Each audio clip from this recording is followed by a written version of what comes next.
शुरू। मित्रों, जैसा हमको मालूम है कि कल 1 तारीख को अपना जो केंद्रीय बजट है वो पेश किया गया है और उसके साथ ही आज हमारी कैबिनेट मीटिंग भी हुई है। स्वाभाविक है कि ये जो महीना रहता है इसमें 1 फरवरी को जैसे केंद्र का बजट आता है उसके बाद प्रदेश भी अपना बजट पेश करते हैं, तो उस नाते से हमने अपना जो बजट सेशन है उसको भी आहूत किया है। निर्णय लिया गया है कि 20 फरवरी से हरियाणा का बजट सेशन हम लोग शुरू करें और फिर उसके हिसाब से बिजनेस एडवाइजरी कमेटी उसको तय करेगी कि कितने दिन तक वो बजट का सेशन चलेगा।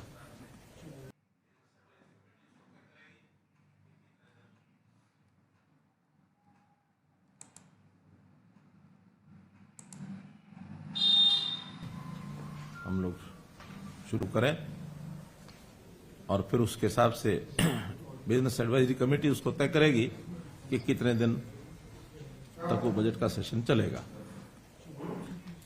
पिछली बार परंपरा हमने शुरू की थी कि 2 भागों में बजट सेशन होगा। इस बार भी हमारा प्रपोजल यही रहेगा स्पीकर साहब को कि 2 भागों में रहे। एक हिस्से में प्रारंभिक गवर्नर एड्रेस बजट को पेश करना और दूसरे हिस्से में उस बजट के ऊपर चर्चा और फिर बजट को पास करना।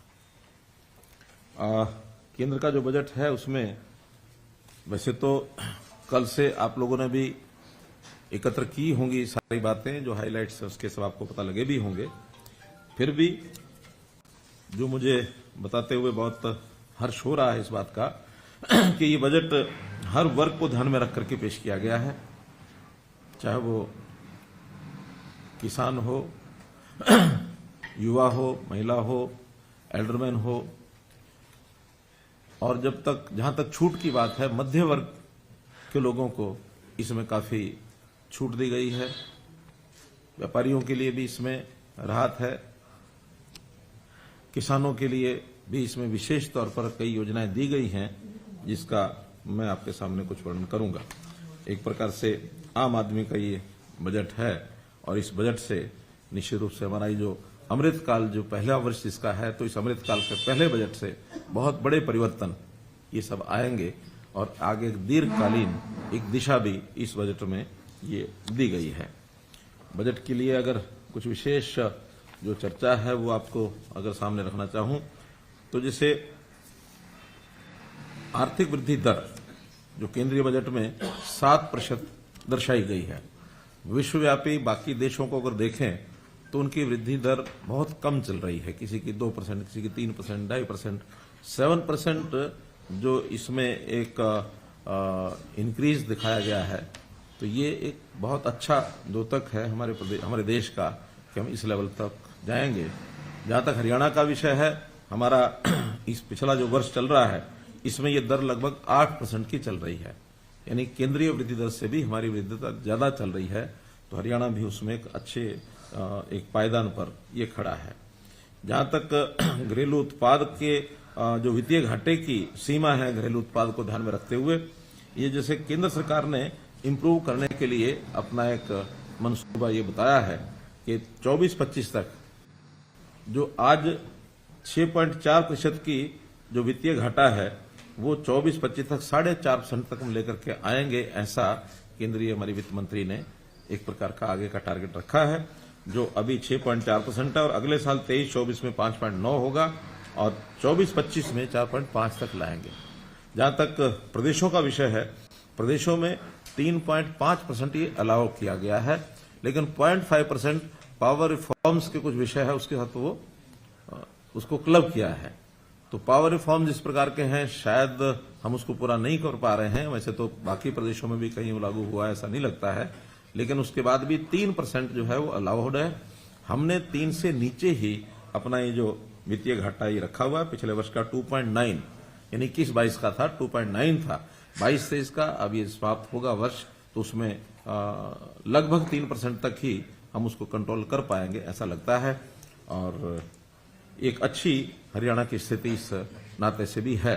हमारे पड़ोस के जो प्रदेश हैं वो इसमें काफी वित्तीय संकट की स्थिति में आए हुए हैं, लेकिन हमने उससे कुछ लेना नहीं है। हमने तो अपनी प्रदेश की जो आर्थिक स्थिति है वो अच्छी रहनी चाहिए, इसके लिए हम कर रहे हैं। प्रधानमंत्री जी ने गरीब कल्याण अन्न योजना इसको 1 वर्ष के लिए और बढ़ाया है।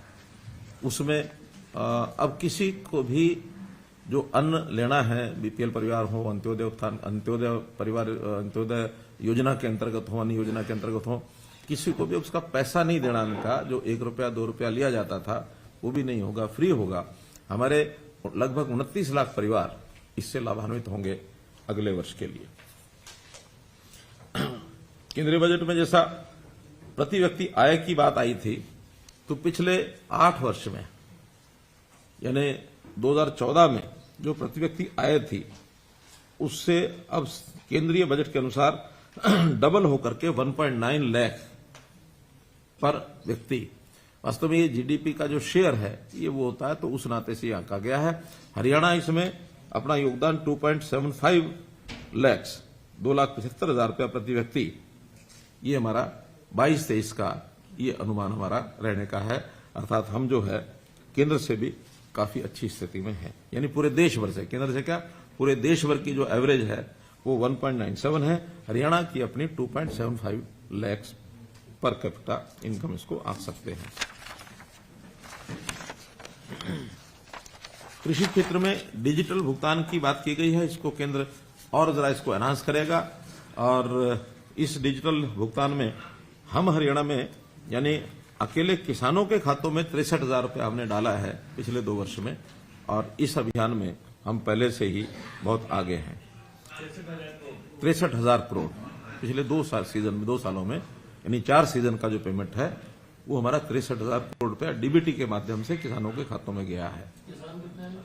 किसान लगभग 10 लाख के आसपास किसान परिवार होंगे जिनको ये सब गया है। एक विषय आया है कि जो सारे देश भर में 1 डिस्ट्रिक्ट 1 प्रोडक्ट ये योजना चलाई गई थी, हम उसमें और आगे बढ़कर के 1 ब्लॉक 1 प्रोडक्ट ऐसा योजना बनाई है, जो इस अगले साल में उसको हम जरूर क्रियान्वित करने में सफल होंगे। इसके लिए बाजार खड़े करना और उस बाजार में उन उत्पादों की बिक्री ठीक से हो जाए, यूनिटी मॉल इसके खोलने की बात केंद्र सरकार ने कही है। हम भी निश्चित रूप से उस यूनिटी मॉल का लाभ उठाने के लिए जो हमारे शहर में आएगा उसका जरूर हम लाभ उठाएंगे, ताकि कुछ स्थानों पर जो बड़े स्थान हैं वहां यूनिटी मॉल्स ये बन सकें, ताकि उनकी बिक्री आसपास के जो भी ब्लॉक्स होंगे उनके उत्पाद की बिक्री वहां हो सके।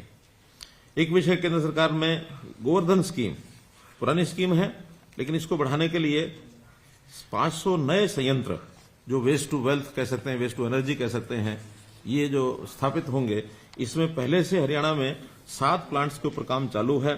3 नए प्लांट्स भी हमने अपनी जो योजना बना रखी है उसके अंदर हम स्थापित करेंगे, और इस 500 में मुझे लगता है कि हरियाणा में 10 से ज्यादा भी अगर हमको कुछ आवंटन हुआ तो उसको भी हम पूरा लाभ उठाने की कोशिश करेंगे। केंद्र ने 500 नए ऐसे संयंत्र बनाने की बात कही है। जहां तक कृषि व्यवस्था को और मजबूत करने का विषय है, तो 1 करोड़ किसानों को प्राकृतिक खेती करने के लिए संसाधन ये भी दिए जाएंगे, और उसमें मत्स्य पालन और बागवानी क्षेत्र को भी बढ़ावा ये दिया जाएगा।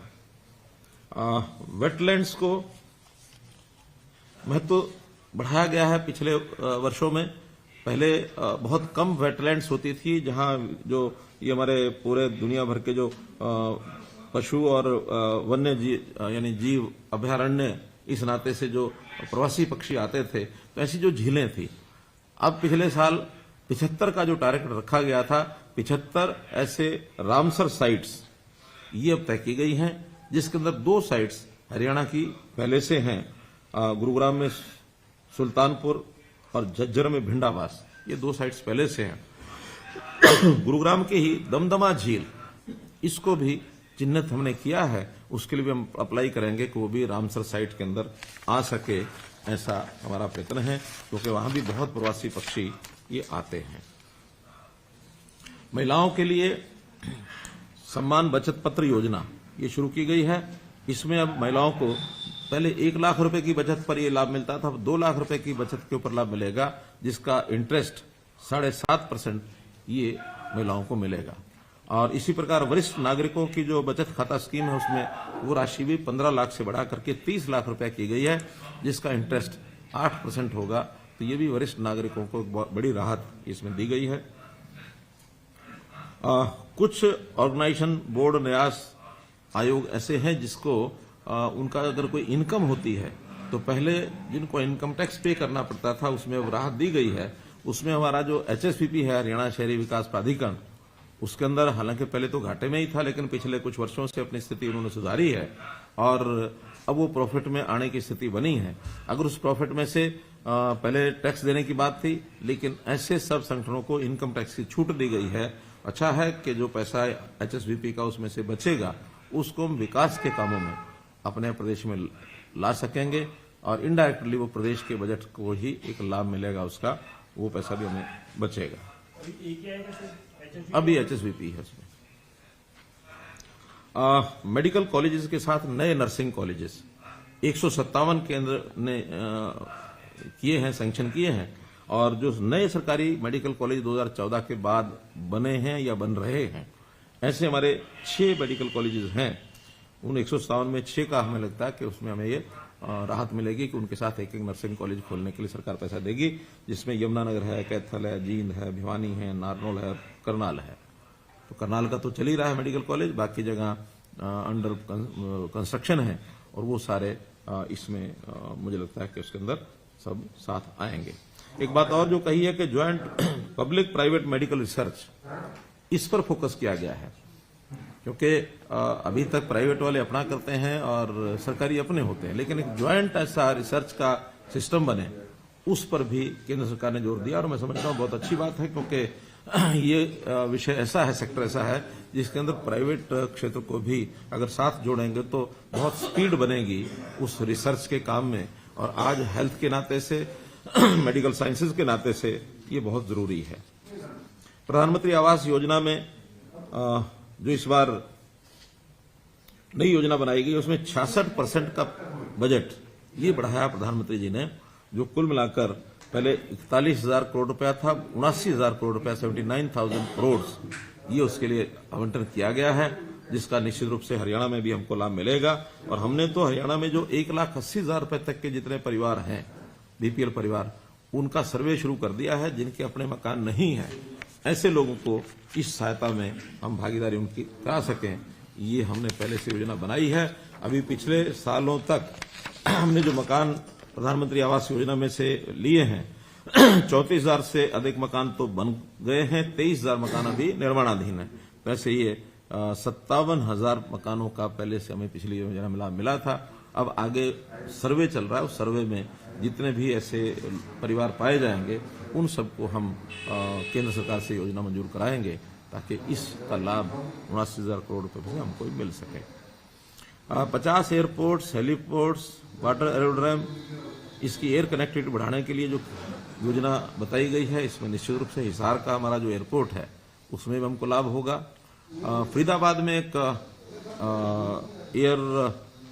हेलीपोर्ट, एक हेलीपोर्ट 20 एकड़ जमीन पर हमने पहले ही प्रस्तावित किया है, ताकि वहां, क्योंकि एयरपोर्ट के ऊपर हेलीकॉप्टर्स को उतरने में काफी समय भी लगता है, उनको परमिशन नहीं मिलती है, उनकी प्रोसेस लंबी होती है, तो पास में ही गुरुग्राम में यदि किया जाएगा तो उस 20 एकड़ पर हेलीपोर्ट जैसा बना करके और उस सुविधा ऐसे हवाई यात्रा गुड़गांव में 20 एकड़ का हम गुड़गांव में स्थापित कर रहे हैं, उसका इसके अंदर हमें लाभ मिलेगा, जो योजना बनाई गई है हेलीपोर्ट्स की।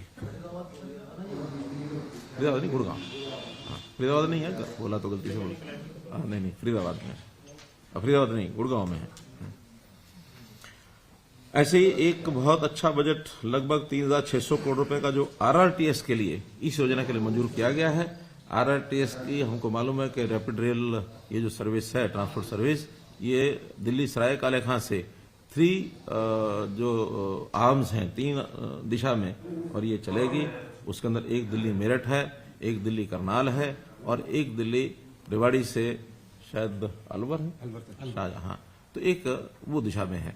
उसमें बड़ा हिस्सा हरियाणा में से होकर निकलेगा, तो उसका भी लाभ हमको पूरा निश्चित रूप से होने वाला है। और हरियाणा का एक कुल मिलाकर के इस सारे पोर्शन में समझता हूं कि 60% तो हरियाणा में ही उस सारी तीनों उस योजनाओं का जरूर होगा।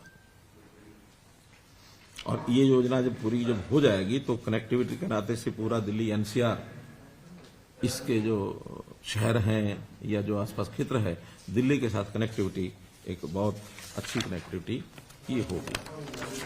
हमने जब प्री बजट मीटिंग की थी तो उसमें कुछ सुझाव दिए थे, उसमें से 2 सुझाव जो है हमारे वो जो मान लिए गए हैं। एक तो जैसे rural infrastructure development fund RIDF ये पहले से बना है, इसी तर्ज पर UIDF बनाया जाए, अर्बन इंफ्रास्ट्रक्चर डेवलपमेंट फंड जो है ये बनाया जाए।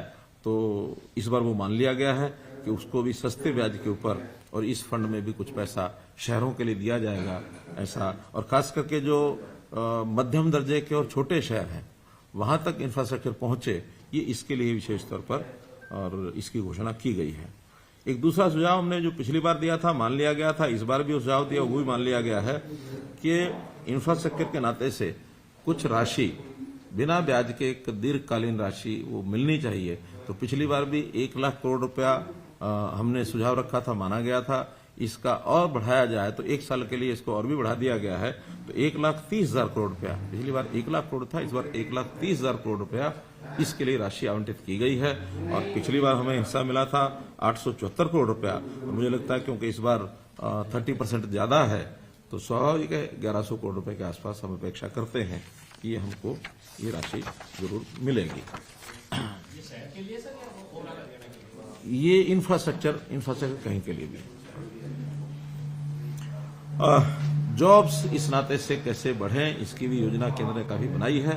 और एक अच्छा पहलू ये है कि बेरोजगारी की जो दर है जैसे बताई गई है, अर्बन की उसमें विशेष तौर पर बताई है, ग्रामीण का आंकड़ा तो इसमें नहीं दिया गया।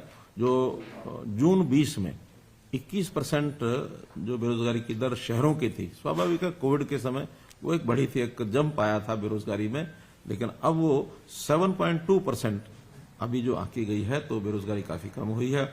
और भी कैसे बेरोजगारी समाप्त हो, रोजगार कैसे ज्यादा बढ़े, इसके लिए विभिन्न प्रकार की जो बजट में योजनाएं की गई हैं। खास करके इसमें जो इंपोर्ट जिन चीजों का होता है वो डोमेस्टिक प्रोडक्शन उसका हो, ताकि हमारा इंपोर्ट कम हो सके, फॉरेन एक्सचेंज हमारी कैसे बचे। वैसे फॉरेन एक्सचेंज में भी काफी सुधार आया है। आज की डेट में 9 महीने का जो इंपोर्ट है उसके बराबर हमारे पास फॉरेन एक्सचेंज है। ये हर महीने में कितना इंपोर्ट हुआ, कितना एक्सपोर्ट हुआ, फॉरेन एक्सचेंज कितना हमारा बढ़ा, उसके आंकड़े हर महीने लगाए जाते हैं। और उसका पैमाना यही होता है कि भाई कितने महीने तक हमारा जो रेगुलर इंपोर्ट होगा उसका फॉरेन एक्सचेंज हमारे पास है। तो अभी 9 महीने की दर चल रही है, और 9 महीने बाकी बहुत से देशों का जो इंपोर्ट का ऐसा कैलकुलेशन होता है जिसमें हम कह सकते हैं फॉरेन एक्सचेंज रिजर्व, उससे हम काफी अच्छे बेहतर स्थिति में हैं। और आगे कैसे हमारा इंपोर्ट कम हो, एक्सपोर्ट बढ़े, उससे फॉरेन एक्सचेंज और भी बढ़ेगा। कैपिटल एक्सपेंस भी धीरे धीरे बढ़ रहा है। जो 16-17 में 2.5 लाख करोड़ रुपया कैपिटल एक्सपेंसेस था, और 22-23 जो पिछला वर्ष अब जा रहा है उसमें 7.3% सेंटर का बता रहा हूं ये, और 23-24 का जो बजट है उसमें 10 लाख करोड़ रुपया कैपिटल एक्सपेंस हो, इस प्रकार की योजना बनाई गई है। अपने आप में एक बहुत अच्छे दिशा में दिया गया बजट है कि ज्यादा कैपिटल एक्सपेंस हो। रेवेन्यू एक्सपेंस तो नॉर्मल खर्चे होते हैं जितने, वो तो चलना ही है, उसमें कहीं कम ज्यादा बहुत ज्यादा नहीं कर सकते, लेकिन उसकी तुलना में जो हमारा बजट का कलेक्शन रिसीट्स हैं उसमें कैपिटल एक्सपेंस को बढ़ा सकें ताकि रेशो थोड़ी सी ठीक हो सके। हरियाणा की भी हमारा कैपिटल एक्सपेंस की जो टोटल है शायद 34% हमारा इस समय चल रहा है। कैसे इसको बढ़ाया जाए, लगातार इसके ऊपर सब सरकारों का प्रयत्न रहता है। एनपीएस भी बहुत कम हो रहे हैं, ये भी अच्छी दिशा है कि हमारी जो इकोनॉमी है वो मजबूत हो रही है।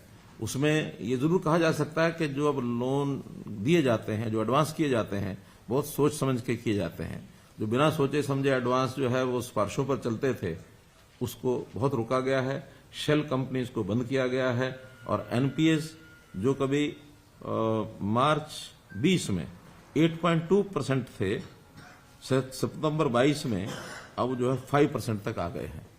तो एक बहुत अच्छा ये पहलू है कि बैंक्स की स्थिति जो है इंप्रूव हो रही है। जीएसटी की कलेक्शन एवरेज 1.5 लाख करोड़ रुपया चल रही है। हालांकि एक महीने में तो बीच में 1,66,000 करोड़ रुपए भी हो गई थी, लेकिन एवरेज 1.5 लाख करोड़ रुपया चल रही है। और इसमें हरियाणा का भी एक अच्छा योगदान है।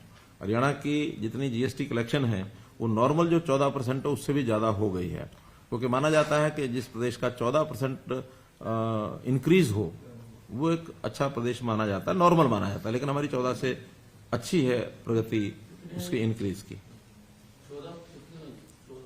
हमारी अब 14 से मैंने 15-25 पहुंच गई है, तो 25% हमारी ग्रोथ जो है एनुअल ग्रोथ।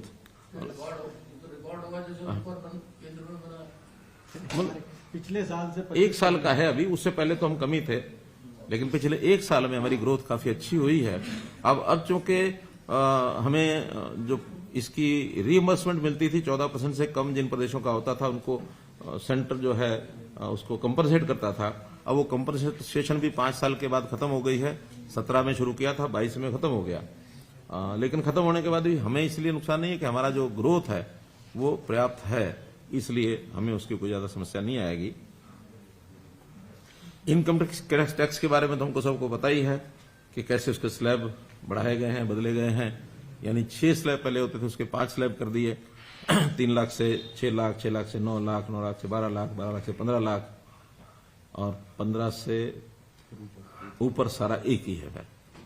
तो उसके भी अलग अलग स्लैब में अलग अलग परसेंटेज के हिसाब से वो किया गया है। और इसमें भी 2 प्रणालियां जो शुरू की गई हैं। एक प्रणाली जो पहले थी जिसके अंदर डिडक्शन एटीसी की है या और प्रकार की डिडक्शन है, लगभग 1.5 लाख रुपए की आसपास की होती। तो एक सिस्टम वो है। एक नया सिस्टम ये है कि जिसके अंदर वो कम कर दिया, यानी समाप्त कर दिया डिडक्शन, रेट जो है वो कम कर दिए गए हैं। उसका विस्तार से तो सारा डाटा हमको मिल जाएगा, लेकिन दोनों में छूट दी गई है कि आप कौन सी प्रणाली को चुनना चाहते हैं, वो कैलकुलेशन करके जिसको जो लाभ मिलेगा उस हिसाब से वो उसको चुन सकेगा। लीव एनकैशमेंट जैसे हमको मालूम है कि पहले प्राइवेट का ही है ये प्राइवेट क्षेत्र में 3 लाख रुपए तक की लीव एनकैशमेंट उसकी डिडक्शन होती थी। अब वो 3 के बजाय 25 लाख रुपए लिमिट कर दी है कि अगर आपकी लीव एनकैशमेंट 25 लाख रुपए भी अगर राशि मिलती है आपको तो उस पर कोई टैक्स नहीं लगेगा। तो ऐसे ये कुछ इस प्रकार का विषय बढ़ाया गया है। कृषि क्षेत्र के लिए जैसे डिजिटल पब्लिक इंफ्रास्ट्रक्चर में मैंने पहले बताया ही है कि हमने पहले से इसको काफी शुरू किया है। और खास करके जैसे हमने मेरी फसल मेरा ब्यौरा, ये डिजिटल एक सिस्टम, ये केंद्र सरकार से भी पहले कई चीजें ऐसी हैं जो हमने पहले से शुरू कर रखी हैं। अंत्योदय की बहुत सी योजनाएं जैसे हमने परिवार पहचान पत्र के साथ जुड़ के की हैं, तो वो सारे देश भर में धीरे धीरे अब लागू हो रही हैं। अंतोगत्वा अब वंचितों को वरीयता, ये एक थीम है सरकार का कि जो वंचित है, जो डिजर्व करता है, उसको कैसे प्राथमिकता दी जाए, तो वंचितों को वरीयता दी जाए, ये एक स्लोगन ये जरूर दिया गया है। मिलेट्स को बढ़ावा देने के लिए श्री अन्न योजना ये शुरू की गई है। और इस बार तो यह आया है कि गेहूं और चावल के साथ साथ मिलेट्स का भी पीडीएस की दुकानों के माध्यम से हम डिस्ट्रीब्यूशन करने को बढ़ावा दें। वो अपनी योजना बनाएंगे, कैसे बननी है कोई स्टेट के ऊपर ही है, लेकिन इस पर भी केंद्र सरकार कुछ न कुछ बढ़ावा देने के लिए और सहायता करने के लिए वो तैयार है। एग्रीकल्चर क्रेडिट टारगेट जो क्रेडिट एग्रीकल्चर का है, तो उसको बढ़ा करके भी 20 लाख करोड़ रुपया ये कर दी गई है।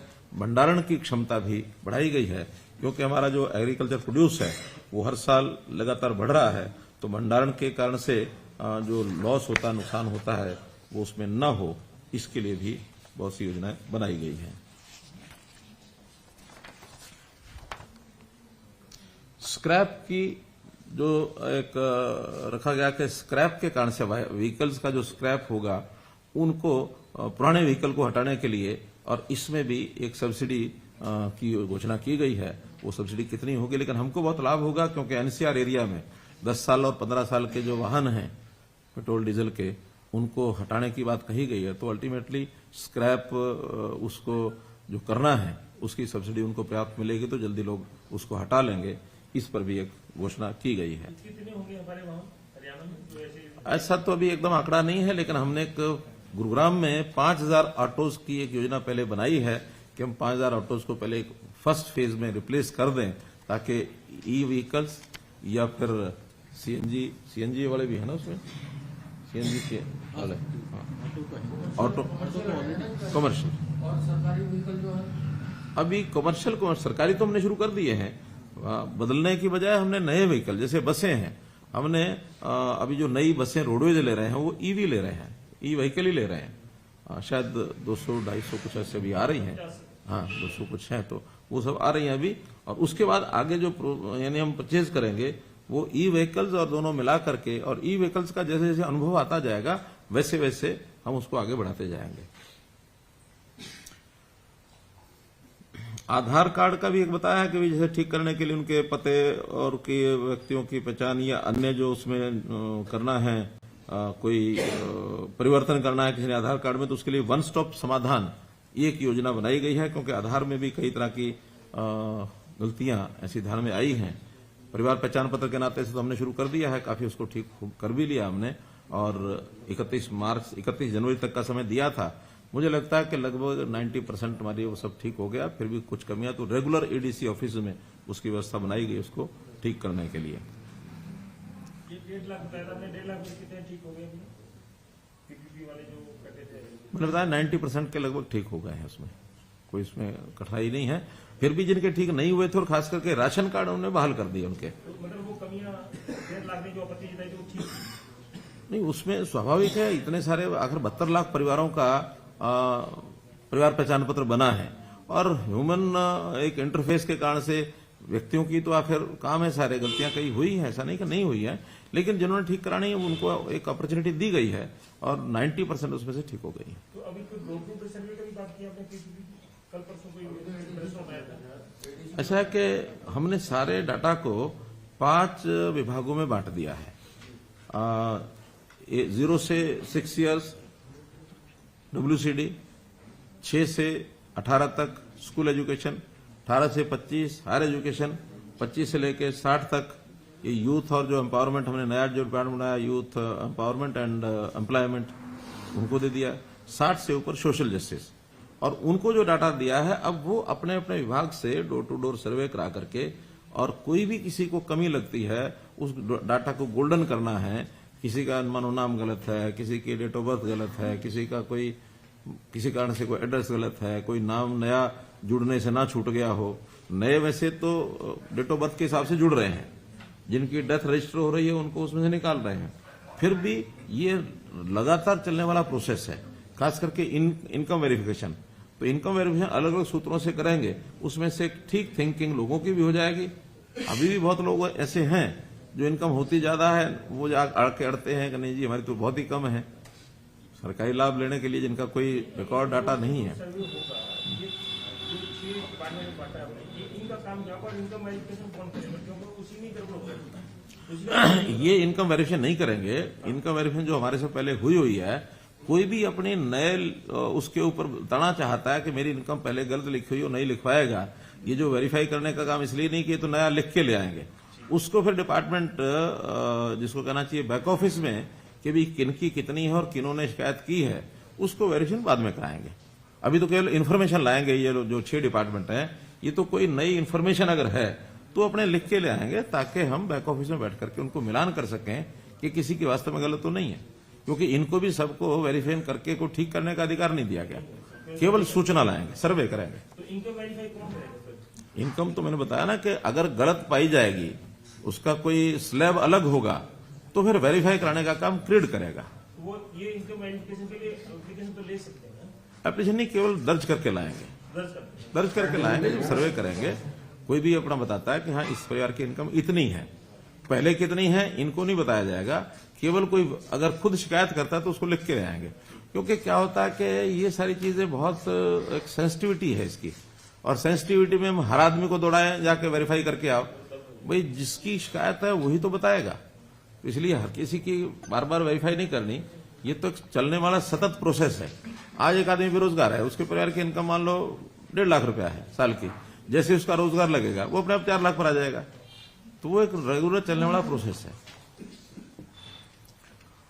ऐसे ही केंद्र सरकार ने बहुत से ऐसे कंप्लायंसेस, जिन कंप्लायंसेस का कोई बहुत बड़ा अर्थ नहीं होता है और वो अननेसेसरी होती हैं, उनको जो हटाने का अभियान लिया तो 39,000 कंप्लायंसेस ये हटाई हैं। 3400 से अधिक जो कानून हैं, जिन कानूनी प्रावधानों के कारण से व्यक्ति को अपराधी घोषित किया जाता था, ऐसे भी कुछ कानूनों को हटा करके, कुछ कानूनों को सम्मिलित करके और 3400 कानूनी प्रावधानों को उस अपराध घोषित करने वाली जो धाराएं थी वो खत्म कर दी हैं। व्यक्ति को सुधरने का मौका दिया जाए। कोविड के समय का जो उनकी सिक्योरिटी होती थी, जिसको उस समय काम न करने के कारण से जब्त किया गया था, तो 6 महीने का हमने तो अपने यहां पहले ही उसको माफ कर दिया था, उसको लौटा दिया था।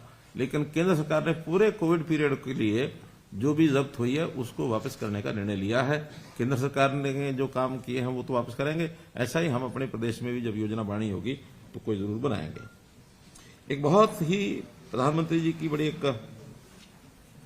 एक जिसको कहना चाहिए फ्लैगशिप एक प्रोग्राम है कि जो हमारी पृथ्वी है, पृथ्वी माता, इस पृथ्वी माता के नाते से भी लोगों में एक धारणा भावना बनाई जाए और इसको जब दोहन की बजाय शोषण करते हैं, जब वो पानी का शोषण है, वो खनिज का शोषण है, वो फॉरेस्ट काटने की बात है, तो ये सारी चीजों को ठीक करने के लिए एक विशेष अभियान चलाया जाए।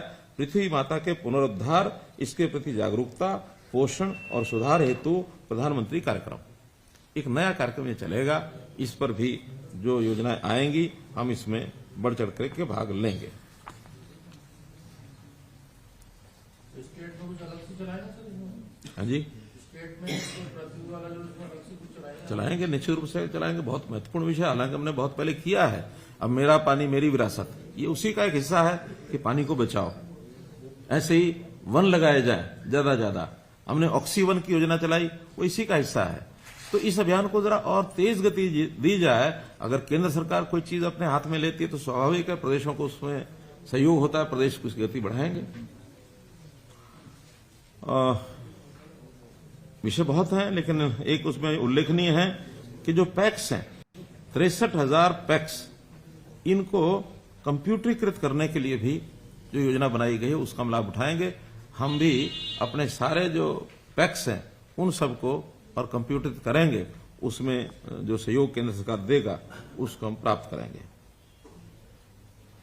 लघु सिंचाई के लिए भी 5300 करोड़ रुपया रखा गया है, जिसमें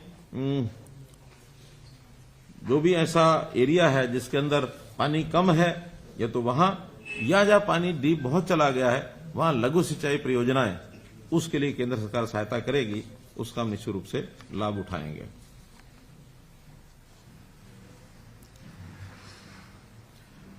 बजट सेशन की मैंने बात बताई है। आज के मंत्रिमंडल की बैठक के अंदर एक निर्णय ऐसा लिया गया है कि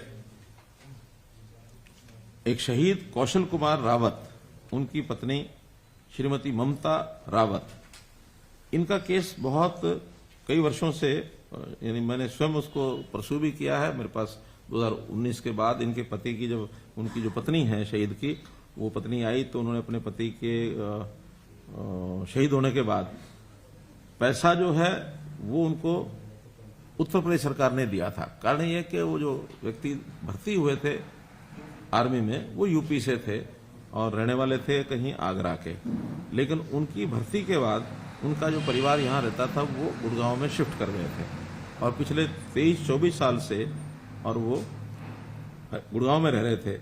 अब चूंकि उनका एड्रेस मूल उत्तर प्रदेश का था, उनको राशि उनको 25 लाख रुपए उनके खाते में आ गई, मिल गई, लेकिन जब नौकरी का विषय आया तो वहां शायद पॉलिसी नहीं है या उन्होंने मना किया और हमें फिर जब अप्रोच किया गया तो केस ऐसा बन गया कि वो यूपी के हैं नागरिक या हरियाणा के हैं। अंततः हमने आज उनको उस एक्सग्रेशिया के आधार पर नौकरी जो है वो दी है।